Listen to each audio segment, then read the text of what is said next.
New Trading Journey. Ini sebenarnya aku benar-benar bikin video pembukaan ini tuh di akhir banget dari proses aku membaca satu novel yang judulnya adalah The Boy in the Street Pajamas, karena memang aku kurang sekitar 5 lembar lagi selesai, dan sebenarnya dari tadi aku udah bisa menyelesaikannya, cuman aku butuh mood, butuh mengumpulkan niat untuk menghadapi akhir dari kisah ini, karena sebenarnya aku udah bisa menduga endingnya bakalan seperti apa, karena memang dulu belasan tahun yang lalu bahkan aku udah pernah nonton film yang berdasarkan novel ini, dan yang aku ingat sejauh ini, meskipun aku nggak terlalu ingat detailnya seperti apa ceritanya, itu akan jadi sedih karena di sini menceritakan kisah dari orang yang menjadi korban dari Holocaust di masa Perang Dunia Kedua, karena ya tokoh di novel ini tuh adalah anak-anak. Sebenarnya ada dua anak sih sebenarnya di sini. Yang satunya adalah seorang anak dari Jerman, seorang anak komandan dari Jerman yang dia itu bersahabat secara tidak sengaja ya, bersahabat dengan salah satu anak yang dimasukkan ke dalam camp di Auschwitz, dan mereka itu sering mengobrol bersama, terus akhirnya endingnya akan jadi sesuatu yang menyedihkan untuk keduanya. Nah, karena aku udah pernah nonton filmnya, dan aku ngerasa waktu aku nonton film itu aku cukup heartbreaking melihat ending kisah dari kedua anak itu. Jadi aku butuh waktu untuk mengumpulkan keberanian untuk menghadapi kisah yang ada di novel ini. Cuman aku mau beri disclaimer banget di awal bahwa di novel ini kan menceritakan kisah sedih dari seorang anak yang dia itu Yahudi, yang dia itu ditangkap, dimasukkan ke dalam camp, terus dia menjadi salah satu korban dari peristiwa yang disebabkan oleh si Om Kumis itu. Karena dia Yahudi, aku agak bingung bagaimana cara menyampaikan kisah ini, karena memang sekarang ini kan lagi sensitif banget membahas kisah dari membahas masalah peperangan yang ada di Palestina itu kan. Dan aku mau kasih disclaimer banget di awal kalau aku itu tidak mendukung apa yang dilakukan oleh Israel. Aku tidak mendukung Zionis. Aku juga merasa sedih akan peristiwa, akan kejadian yang harus dialami oleh orang-orang Palestina, terutama anak-anak di sana, warga-warga di sana. Aku juga merasa prihatin akan hal itu. Cuman ketika aku membaca novel ini kan perannya berbeda. Di sini yang jadi korban adalah orang-orang Yahudi. Tapi aku memberi batasan gitu dong di dalam kepalaku bahwa di sini adalah orang Yahudi. Yahudi itu beda dari Zionis. Kalau Zionis itu adalah orang-orang ya yang memang mereka adalah mengakunya beragama Yahudi, tapi mereka ingin menguasai wilayah dan mereka itu kejam, seperti apa yang terjadi sekarang. Cuman Yahudi yang ada di sini, terutama si anak kecil ini yang namanya Samuel sih sebenarnya, cuman mungkin cara pengucapannya adalah Samuel karena dia adalah anak dari Polandia. Dia itu adalah korban. Apapun agamanya, itu aku tetap merasa bersimpati akan kejadian yang dialami oleh Samuel, terutama oleh Samuel, tapi juga apa yang terjadi di masa Perang Dunia Kedua, di mana orang-orang Yahudi seperti Samuel yang kebanyakan adalah orang-orang biasa yang polos seperti Samuel ini harus menjadi korban di masa peperangan seperti itu. Jadi aku mau beri disclaimer banget di awal kalau aku tidak mendukung apa yang terjadi di Palestina sekarang, tapi aku juga merasa bersimpati kepada korban-korban yang ada di korban-korban beragama Yahudi di masa Perang Dunia Kedua. Jadi you know what I mean, pokoknya begitulah. Dan ketika aku membaca novel ini, aku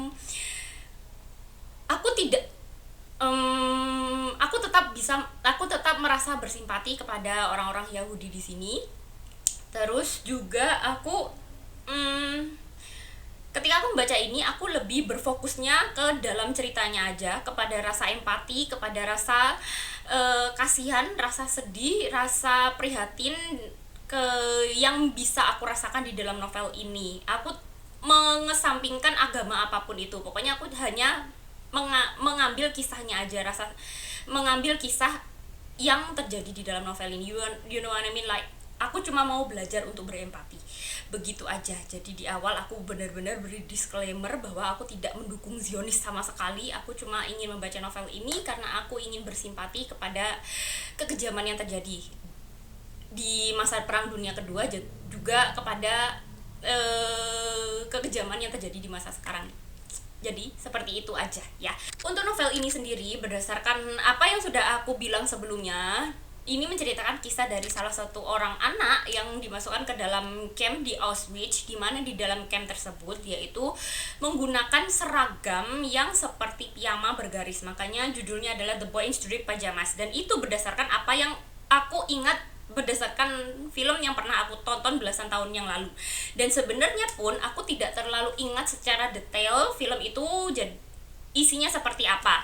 Cuman yang aku ingat, di film itu ada 2 orang anak yang kehidupannya mereka itu sangat beda banget, karena memang salah satunya itu adalah anak yang dimasukkan ke dalam camp, dimana dia adalah seorang anak Yahudi yang di dalam camp itu lah keadaannya seperti apa, kurang makan, disiksa dan lain sebagainya.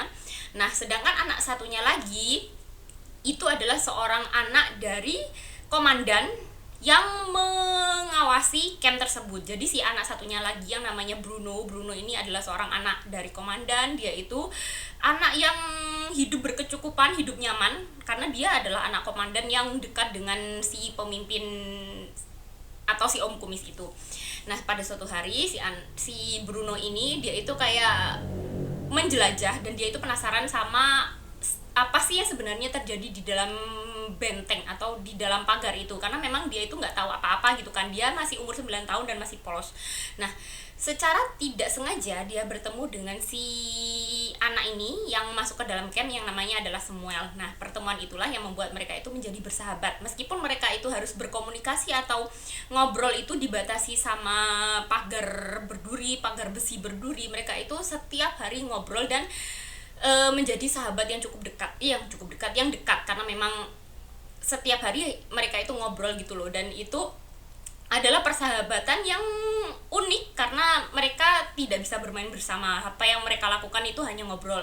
Terus juga Bruno itu, si anak komandan itu, dia itu anak yang sangat polos dan benar-benar nggak tahu gitu loh kalau Samuel ini ternyata di dalam camp itu adalah semacam tahanan dan hidupnya itu sulit. Yang Bruno tahu, yang Bruno pikirkan bahwa di dalam camp itu Samuel itu juga punya kehidupan yang normal, cuman memang mereka dibatasi sama pagar berduri. Dan benar-benar Bruno itu nggak tahu kalau ternyata kehidupan Samuel di dalam camp itu sesulit itu.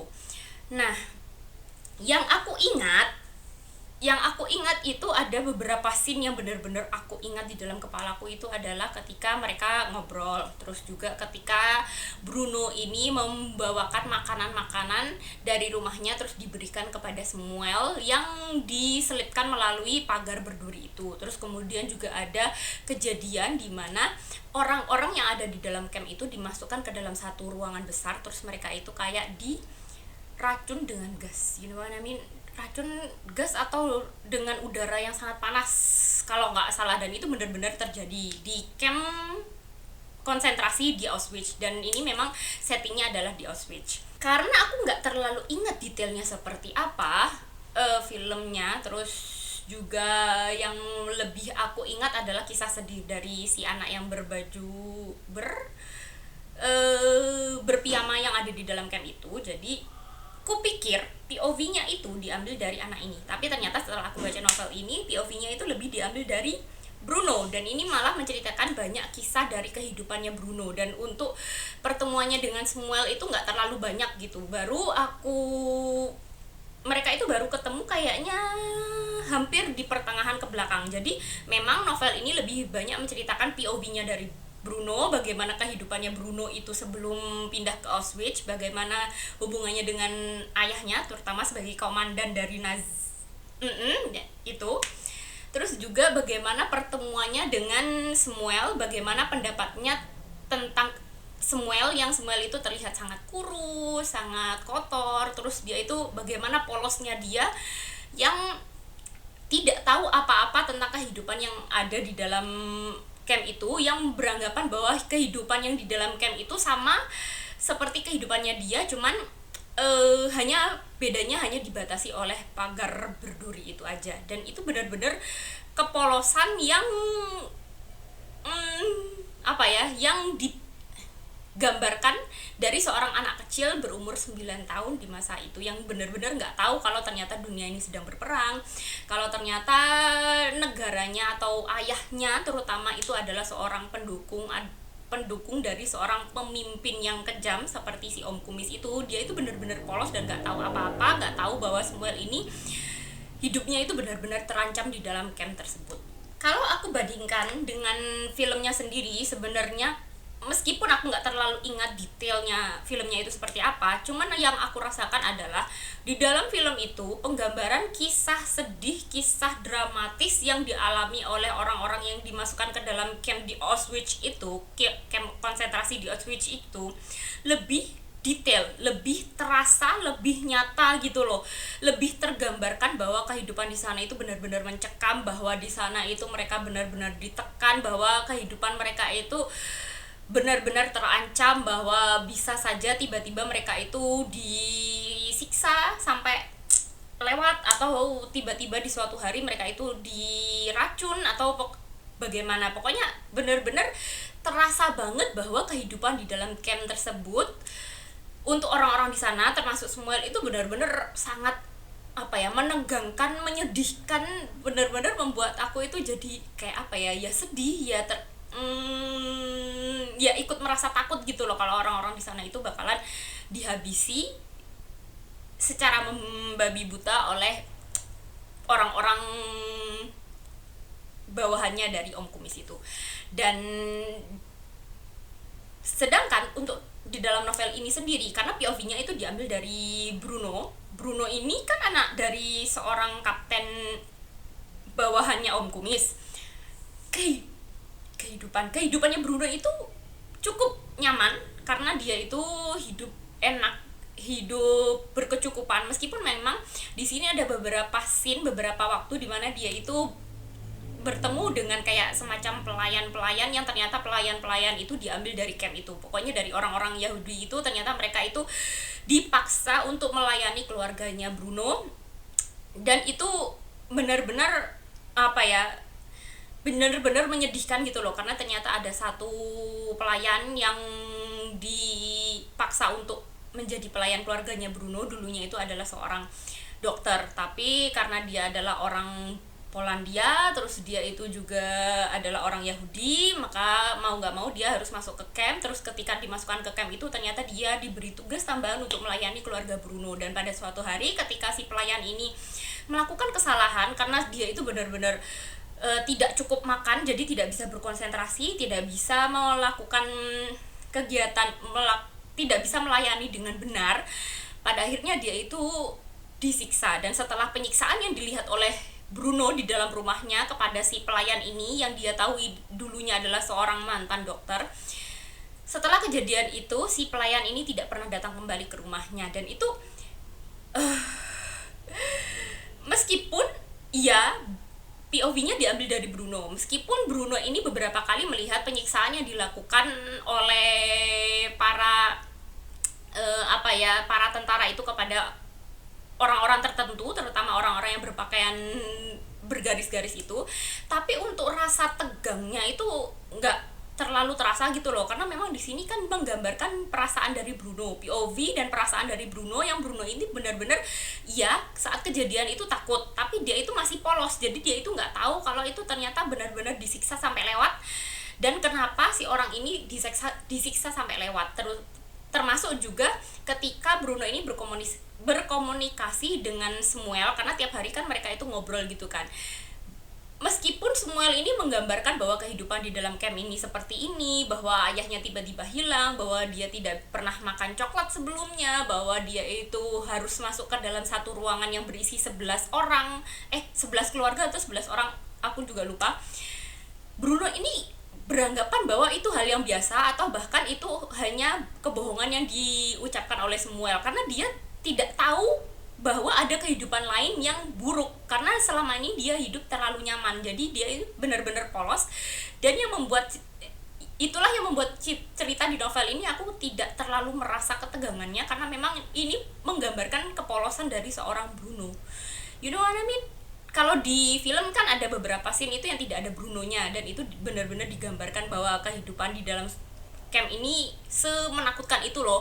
Tapi kalau di dalam novel ini, karena kita hanya mengikuti keseharian dari Bruno dan mengetahui apa yang terjadi di dalam camp ini hanya berdasarkan apa yang diceritakan oleh Samuel, ketegangan di dalam camp ini aku tidak terlalu merasakan dibandingkan dengan apa yang aku tonton di dalam film. Jadi seperti itu aja, karena aku tinggal 5 lembar lagi.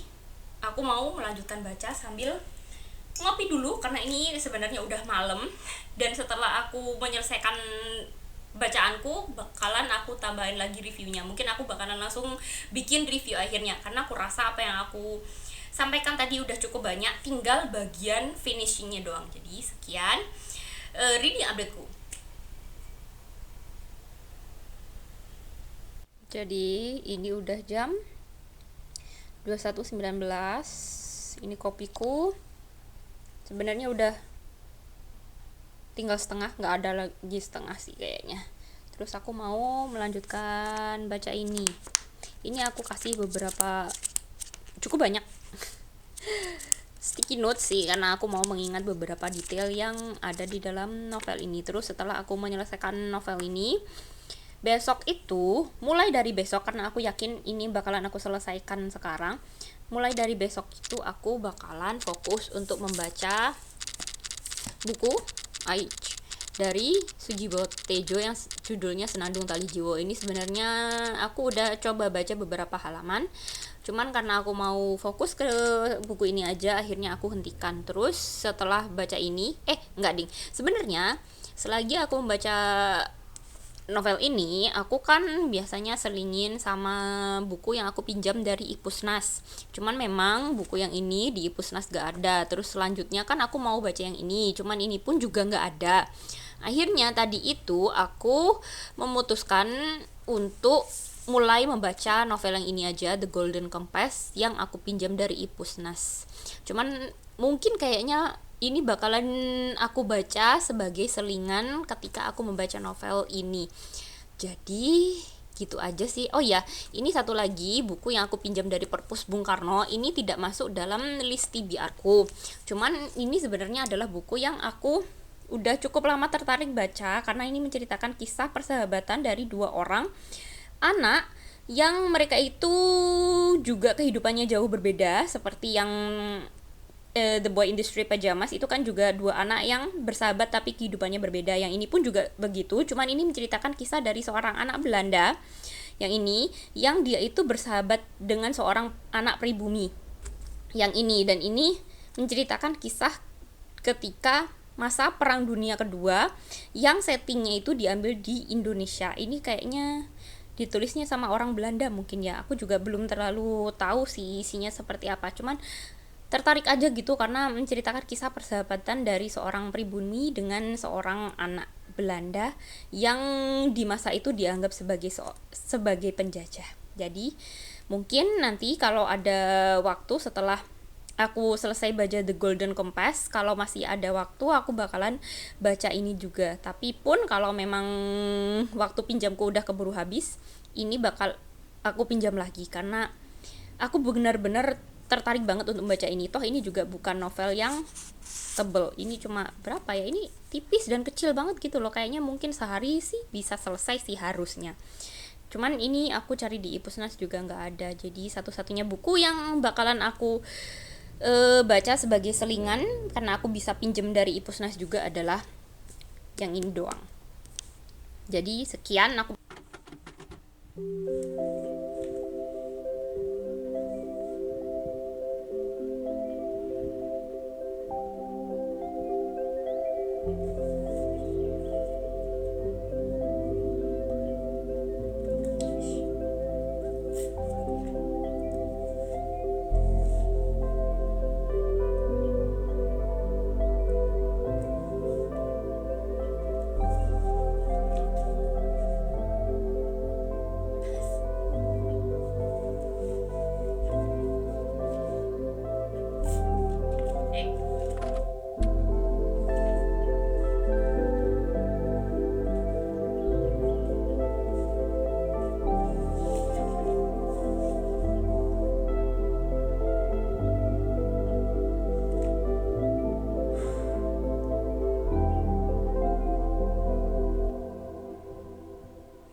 beres.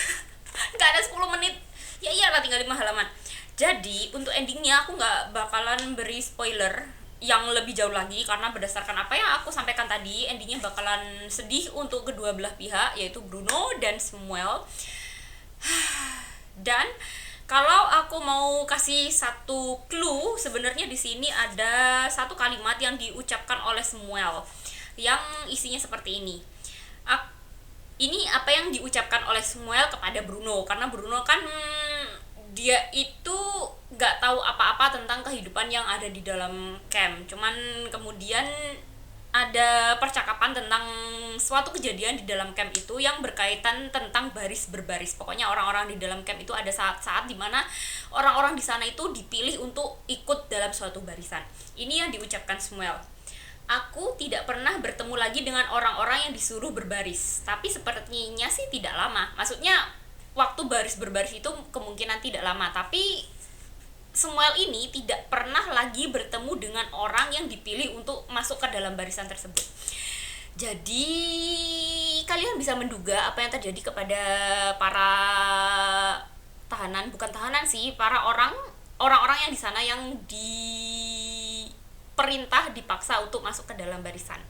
Dan setelah masuk ke dalam barisan itu, orang-orang itu diajak ke sebuah tempat, terus kemudian mereka tidak pernah kembali lagi berdasarkan apa yang diamati oleh Samuel yang ada di dalam camp tersebut. Jadi kalian bisa bayangkan sendiri endingnya bakalan jadi seperti apa. Dan ini bagian nyeseknya adalah ketika di bagian ending, setelah bagian itu Bruno ini mengungkapkan kepada Samuel bahwa Samuel adalah sahabat sejatinya, dan dia itu sudah tidak peduli lagi dengan sahabat-sahabatnya dulu yang ada di Berlin, karena sebelum Bruno ini pindah ke Auschwitz, dia itu tinggal di Berlin dan dia itu punya beberapa sahabat. Tapi setelah dia pindah ke Auschwitz dan bertemu dengan Samuel, dia merasa bahwa Samuel itu adalah sahabat sejatinya, lebih dekat daripada sahabat-sahabatnya dulu di Berlin, dan itu nyesek gitu loh. Persahabatan antara dua orang, yang satunya adalah korban perang, yang satunya adalah seorang anak dari komandan yang mengepalai kekejaman di camp konsentrasi di Auschwitz tersebut. Sedih sih sebenarnya, nyesek sih, cuman bagian sedihnya itu gak terlalu terasa menurutku, karena di sini ya karena kepolosan dari Bruno ini benar-benar tidak terlalu menggambarkan kondisi sebenarnya yang ada di sana, karena POV-nya kan dari anak kecil yang belum tahu apa-apa tentang peperangan. Jadi seperti itu aja sih menurutku perbandingan antara novel ini sama apa yang aku tonton dulu, sejauh apa yang aku ingat. Terus aku itu waktu aku buka Goodreads, karena kan aku mau menandai bahwa aku sedang membaca novel ini, ternyata setelah aku buka di Goodreads itu, novel ini kan terbit pertama kali itu tahun berapa ya, aku lupa, pokoknya udah lama sih, kayaknya tahun 2000, awal tahun 2006. Dan ternyata novel ini ada sequelnya, dan sequelnya itu gak terlalu baru sih, terbitnya itu di sekitar tahun 2022 kalau nggak salah, dan itu POV-nya itu diambil dari kakaknya dari Bruno, dan itu menceritakan,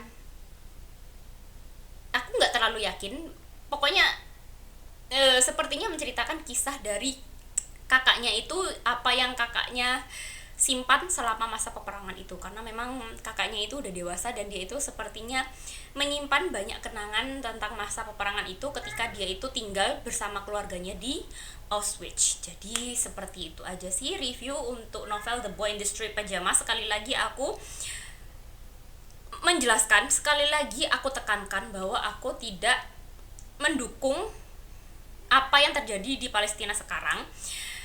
Meskipun aku membaca novel ini dan ini menceritakan kisah sedih yang dialami oleh orang-orang Yahudi di masa itu, aku tetap merasa bahwa orang Yahudi yang menjadi korban di sini itu adalah orang-orang yang berbeda dari orang-orang yang melakukan kekejaman yang sekarang dilakukan oleh Israel kepada Palestina. Jadi seperti itu ya, pokoknya perbedaannya di sini, orang Yahudi di sini adalah korban dan benar-benar purely korban, sedangkan orang-orang yang Yahudi sekarang yang ada di Israel itu, mereka itu adalah orang-orang yang kejam. Jadi seperti itu, pokoknya aku benar-benar tidak mendukung apapun yang terjadi di Palestina sekarang. Jadi sekian review novelku, semoga kalian nonton sampai akhir, semoga kalian ngerti apa yang aku sampaikan. See you next time, goodbye.